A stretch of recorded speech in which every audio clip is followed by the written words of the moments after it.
Balik lagi sama gue di sisi lain. Apa kabar kalian semua? Semoga sehat selalu dan rezekinya lancar. Guys, siap-siap ya, karena hari ini kita bakal ngebahas sesuatu yang bener-bener bikin merinding, tapi juga bikin penasaran setengah mati.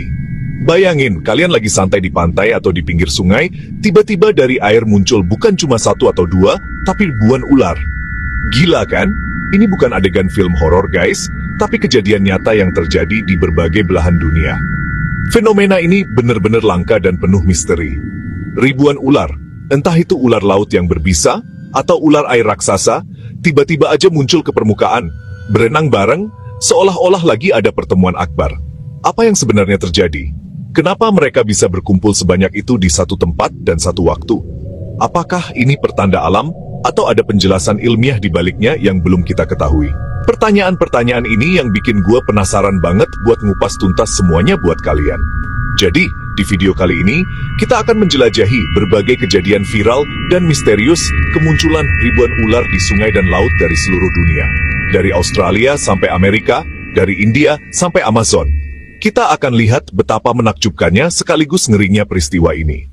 Gue jamin, setelah nonton ini, cara kalian melihat sungai dan laut mungkin nggak akan sama lagi. So, jangan kemana-mana, tetap di sini, karena kita akan membongkar misteri terbesar dari dunia reptil yang pernah ada. Let's go! Oke guys, kita mulai petualangan kita dari benua kanguru, Australia, tepatnya di Teluk Carpentaria. Bayangin, para nelayan di sana lagi asyik ngejalanin rutinitas mereka, lempar jaring, berharap dapat ikan yang banyak. Tapi yang mereka dapetin hari itu bukan cuma ikan guys. Mereka dapat pemandangan yang bikin jantung mau copot. Tiba-tiba, dari kedalaman air, muncul ribuan ular laut. Gila banget. Air yang tadinya biru tenang, mendadak berubah jadi lautan ular yang bergerak-gerak.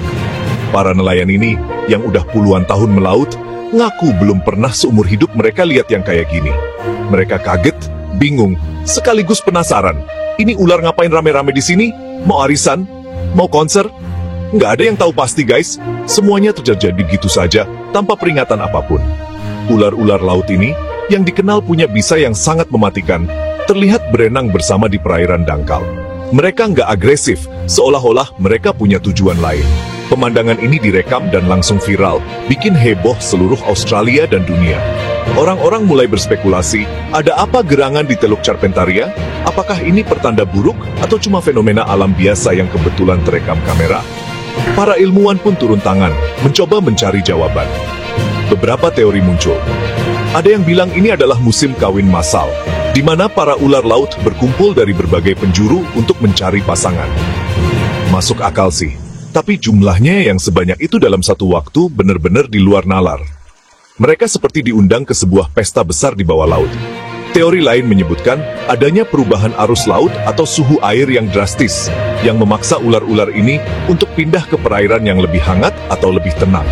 Jadi, mereka ini kayak pengungsi guys, lagi cari tempat yang lebih nyaman. Tapi lagi-lagi, kenapa harus di satu titik yang sama dan dalam jumlah yang masif? Ini yang masih jadi misteri besar. Para nelayan yang jadi saksi mata cuma bisa melongo. Mereka yang biasanya berani menghadapi badai dan ombak besar, hari itu dibuat takjub sekaligus ngeri oleh pasukan ular laut ini. Mereka nggak berani mendekat, cuma bisa merekam dari kejauhan. Siapa juga yang berani, ya kan? Salah gerak sedikit, bisa jadi santapan atau kena patuk bisa mematikan. Kejadian di Teluk Carpentaria ini jadi pengingat buat kita guys, bahwa lautan itu menyimpan banyak banget rahasia yang belum terpecahkan. Kita mungkin merasa udah menguasai lautan, tapi ternyata ada fenomena-fenomena luar biasa seperti ini yang menunjukkan betapa kecilnya kita di hadapan kekuatan alam. Misteri ribuan ular ini masih terus dibicarakan sampai sekarang, meninggalkan tanda tanya besar.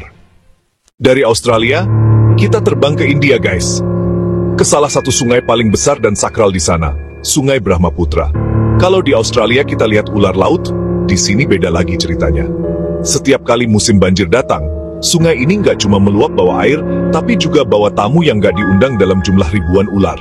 Benar-benar invasi ular guys. Setiap tahun, saat air sungai naik dan menenggelamkan daratan, ribuan ular dari berbagai jenis, mulai dari kobra sampai ular air biasa, terpaksa keluar dari sarangnya.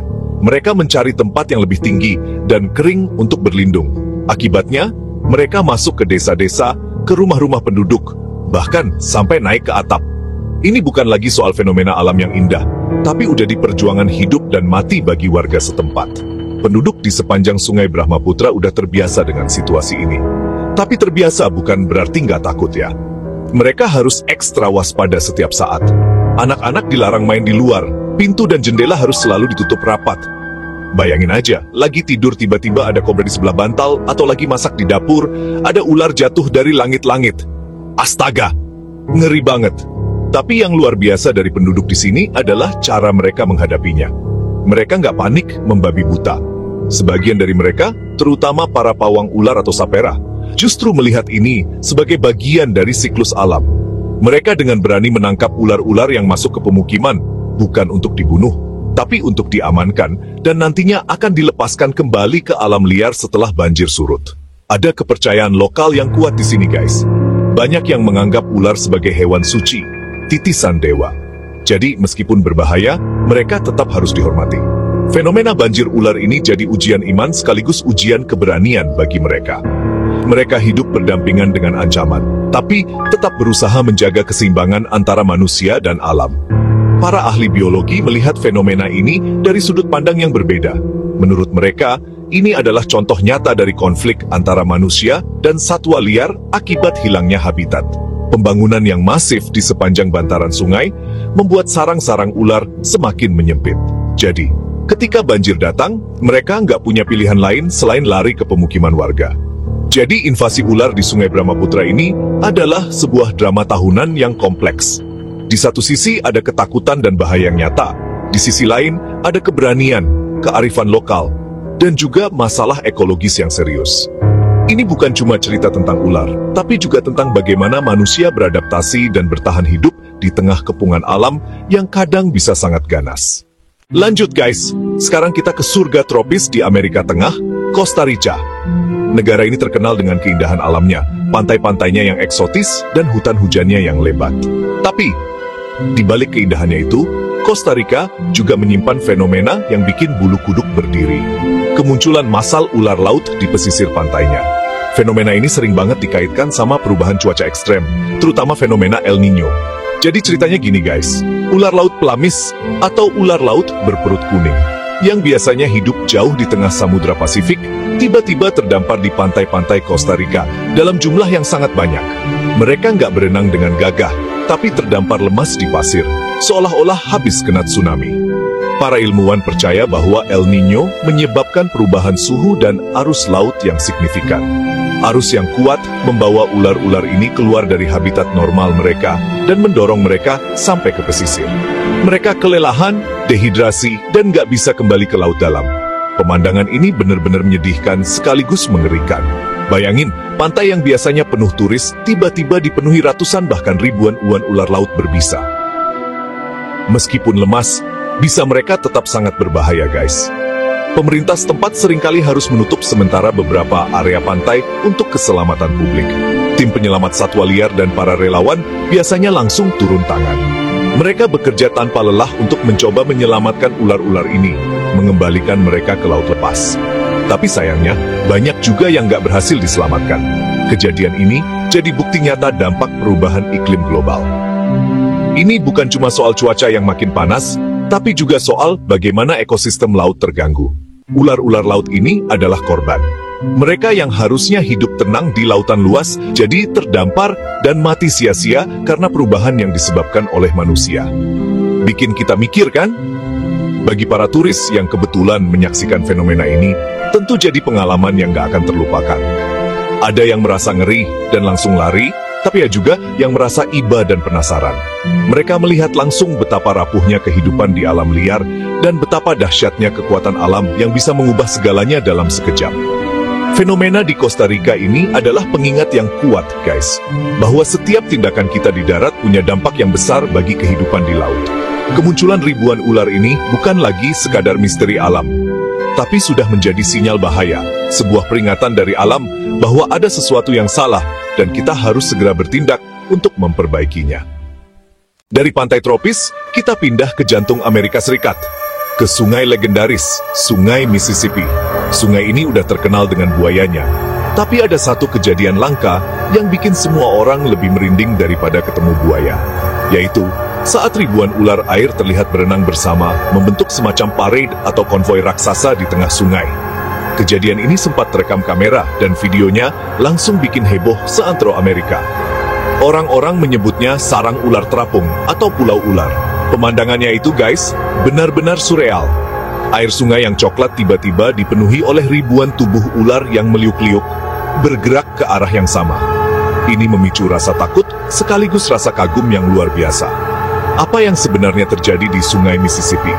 Para ahli herpetologi atau ahli reptil punya beberapa penjelasan. Salah satu teori yang paling kuat adalah ini merupakan bagian dari migrasi musiman. Ular-ular air ini, seperti jenis Nerodia atau ular air berlian, akan pindah dari tempat mereka berhibernasi selama musim dingin ke tempat mencari makan saat musim semi tiba. Jadi, mereka ini kayak lagi mudik bareng guys. Mereka berkumpul dari berbagai sarang di sepanjang tepi sungai dan melakukan perjalanan bersama-sama. Kenapa harus bareng-bareng? Mungkin untuk keamanan. Dengan bergerak dalam kelompok besar, mereka bisa mengurangi risiko dimangsa oleh predator seperti burung elang atau buaya. Strategi yang cerdas kan? Meskipun ular-ular air ini sebagian besar tidak berbisa, melihat mereka dalam jumlah sebanyak itu tetap saja bikin ngeri. Orang-orang yang sedang berperahu atau memancing di sungai langsung menjaga jarak. Siapa juga yang mau perahunya tiba-tiba diserbu oleh ribuan ular? Bisa-bisa pingsan di tempat guys. Fenomena ini menunjukkan betapa kayanya keanekaragaman hayati di sungai Mississippi. Bahkan untuk hewan yang sering dianggap hama atau menakutkan seperti ular. Mereka punya peran penting dalam ekosistem, yaitu mengontrol populasi ikan dan amfibi. Kemunculan massal mereka adalah tanda bahwa populasi ular di sana sehat dan berkembang biak dengan baik. Tapi tetap saja, melihatnya secara langsung pasti jadi pengalaman yang intens. Ini adalah salah satu pertunjukan alam yang paling liar dan paling purba. Pemandangan yang mengingatkan kita bahwa di balik peradaban modern Amerika, masih ada kekuatan alam liar yang bergerak sesuai ritmenya sendiri, tidak peduli dengan manusia. Parade ular di Mississippi ini adalah bukti nyata dari misteri alam yang tersembunyi di halaman belakang kita sendiri. Sekarang kita bergeser ke Asia Timur, ke negara matahari terbit Jepang. Jepang dikenal dengan teknologinya yang canggih dan budayanya yang unik. Tapi, negara kepulauan ini juga sering berhadapan langsung dengan kekuatan alam. Salah satunya adalah fenomena kemunculan ular laut dalam jumlah besar di sekitar pesisir mereka. Di Jepang, kemunculan ular laut, atau yang mereka sebut umihebi, seringkali dikaitkan dengan mitos dan pertanda. Secara tradisional, banyak yang percaya bahwa jika ular laut atau ikan laut dalam seperti oarfish muncul ke permukaan, itu adalah pertanda akan datangnya bencana alam, terutama gempa bumi atau tsunami. Kepercayaan ini sudah ada dari zaman dulu, guys. Jadi, setiap kali ada laporan nelayan melihat gerombolan ular laut di dekat pantai, berita itu langsung menyebar dengan cepat dan menimbulkan sedikit kepanikan. Orang-orang jadi was-was. Apakah benar akan ada gempa besar? Meskipun para ilmuwan seringkali membantah hubungan langsung antara kemunculan hewan laut dalam dengan gempa, kepercayaan ini tetap hidup di masyarakat. Tapi, apa kata sains tentang fenomena ini? Salah satu teori ilmiah yang paling diterima adalah sama seperti di tempat lain. Ini berkaitan dengan perubahan kondisi laut. Jepang terletak di pertemuan beberapa lempeng tektonik dan juga dipengaruhi oleh arus laut yang kompleks, seperti arus Kuroshio. Perubahan kecil pada suhu, salinitas, atau arus bisa mengganggu habitat ular laut di kedalaman. Perubahan ini bisa memaksa mereka untuk naik ke permukaan atau bergerak ke arah pesisir untuk mencari kondisi yang lebih baik atau mencari makan. Jadi kemunculan mereka mungkin bukan pertanda gempa, melainkan indikator bahwa kondisi ekosistem laut dalam sedang tidak stabil. Ini adalah sinyal dari alam, tapi mungkin sinyal yang berbeda dari yang dipercaya oleh mitos. Jenis ular laut yang sering terlihat di perairan Jepang juga sangat beragam, dan beberapa di antaranya memiliki bisa yang sangat kuat. Ini menambah elemen bahaya pada fenomena tersebut. Para penjaga pantai dan nelayan harus selalu waspada. Mereka dilatih untuk mengenali jenis-jenis ular ini dan bagaimana cara menanganinya jika terdampar atau terjerat jaring. Fenomena di Jepang ini menarik banget guys, karena ada perpaduan antara sains modern dan kepercayaan kuno. Di satu sisi, ada upaya untuk menjelaskan semuanya secara logis dan ilmiah. Di sisi lain, ada kearifan lokal dan mitos yang tetap dipegang teguh oleh sebagian masyarakat. Keduanya mencoba untuk memahami pesan yang sama dari alam, yaitu kemunculan ribuan ular laut yang misterius. Sebagai penutup, kita akan pergi ke tempat yang paling liar di planet ini, hutan dan sungai Amazon di Brasil. Amazon adalah rumah bagi makhluk-makhluk paling luar biasa, dan salah satu rajanya adalah anaconda. Dan di sini, ada fenomena yang benar-benar spektakuler, kemunculan ribuan anak anaconda secara bersamaan. Ini biasanya terjadi setelah musim kawin. Induk anaconda, yang bisa melahirkan puluhan anak sekaligus, akan melepaskan bayi-bayi ularnya ke sungai. Karena banyak induk yang melahirkan dalam waktu yang berdekatan, sungai-sungai kecil dan rawa-rawa di Amazon tiba-tiba bisa dipenuhi oleh ribuan anaconda muda yang baru lahir. Pemandangannya seperti sungai yang dipenuhi spaghetti hidup. Meskipun ukurannya masih kecil, jangan salah guys. Mereka ini udah jadi predator sejak lahir. Mereka langsung berburu ikan-ikan kecil, katak, dan hewan-hewan kecil lainnya. Kemunculan massal mereka secara drastis mengubah dinamika ekosistem sungai untuk sementara waktu. Ini adalah pesta besar bagi para anaconda muda, tapi jadi malapetaka bagi mangsa-mangsa mereka. Fenomena ini, yang dikenal sebagai kelahiran massal, adalah strategi bertahan hidup yang brilian. Dengan lahir dalam jumlah yang sangat banyak pada saat yang bersamaan, peluang untuk selamat dari predator seperti burung, caiman, dan ikan besar menjadi lebih tinggi. Predator akan kewalahan dengan jumlah mereka. Jadi, meskipun banyak yang dimangsa, akan lebih banyak lagi yang berhasil bertahan hidup hingga dewasa.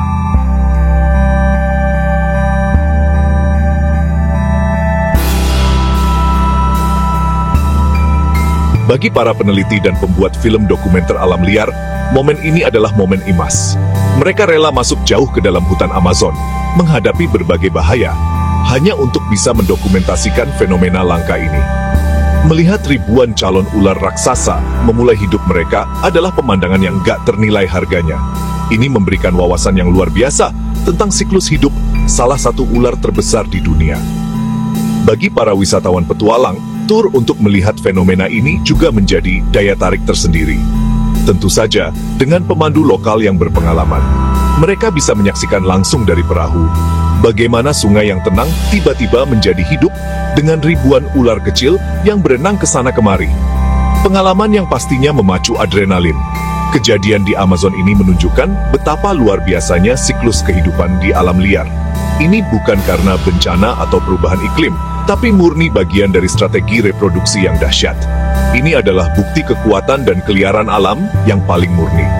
Kelahiran ribuan anaconda ini adalah simbol dari kehidupan yang terus berlanjut, bahkan di tempat paling luas di muka bumi. Gila, kan? Guys, dari Australia sampai Amazon, kita udah lihat betapa luar biasanya fenomena kemunculan ribuan ular ini. Ada yang karena musim kawin, ada yang karena bencana, ada juga yang murni bagian dari siklus kehidupan.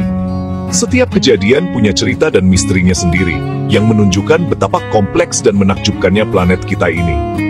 Gue jadi makin sadar kalau masih banyak banget rahasia alam yang belum kita ketahui. Nah, sekarang gue mau tanya sama kalian. Pernah nggak kalian ngelihat langsung, atau mungkin dengar cerita dari kakek nenek kalian tentang fenomena alam aneh kayak gini di daerah kalian? Nggak harus ular, bisa jadi fenomena lainnya. Coba deh, tulis pengalaman kalian di kolom komentar di bawah. Gue pengen banget baca cerita-cerita dari kalian semua. Siapa tahu ada misteri lain yang bisa kita bahas di video selanjutnya. Seperti biasa guys, kalau kalian suka sama video yang bikin penasaran dan nambah wawasan kayak gini, jangan lupa buat pencet tombol like-nya. Dan yang paling penting, subscribe channel Sisi Lain dan nyalain lonceng notifikasinya, biar kalian gak ketinggalan video-video seru dari gue selanjutnya. Terima kasih banyak buat kalian semua yang udah nonton sampai akhir. Ingatlah selalu, di balik semua yang kita lihat, alam selalu menyimpan misteri yang menunggu untuk diungkap. Sampai jumpa di video berikutnya.